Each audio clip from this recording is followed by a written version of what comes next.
Now, Ghana loses at least $3 billion to corrupt practices annually, according to a report by the Organized Crime and Corruption Reporting Project. These stakeholders at a colloquium on corruption held in Accra say it's a huge loss as the country continues to fail in its efforts to address the canker. In 2020, Ghana reportedly lost 2 billion cedis to corruption and was ranked 75th out of 180 countries on the Corruption Perception Index. In the view of the NDC's running mate in the 2020 elections, Professor Nana Jino Pokuajuman, corruption is undesirable and pervasive.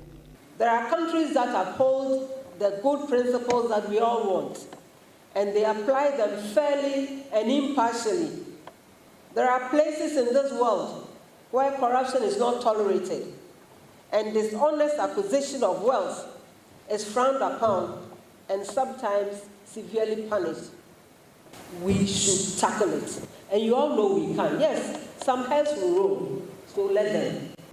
Dean of Faculty of Law at the UPSA, Professor Kofi Abochi, noted lack of commitment and actor incentive will continue to remain a stumbling block if not eradicated. Unless there's commitment, we are not going to have a change. The Constitution has a whole chapter on the Code of Conduct of Public Officers. Nobody speaks about that chapter. It's one of the quietest chapters in the Constitution. Nobody speaks about it. And the reason nobody speaks about it is because it's a very uncomfortable subject. Don't do this, including conflict of interest and all that. The people who have the incentive to change are the same people who have the incentive to continue in the bad practice. For private legal practitioner and media personality Samson Ladi Ayenini, investing in more investigative journalism is the way forward. The PPA boss, he was caught by Manasseh's investigations. And in fact, the amount of money Shraj brought out, it's far less than what the total money, because the OSP knew more than that. What have we done?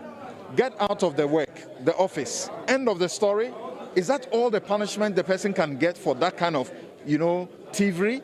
The expose on GIDA, the expose on the PPA matters, how much is involved, and the journalist or the media house is getting about 10% of the monies that have been recovered. They can use that to help, and more investigative journalists could come up.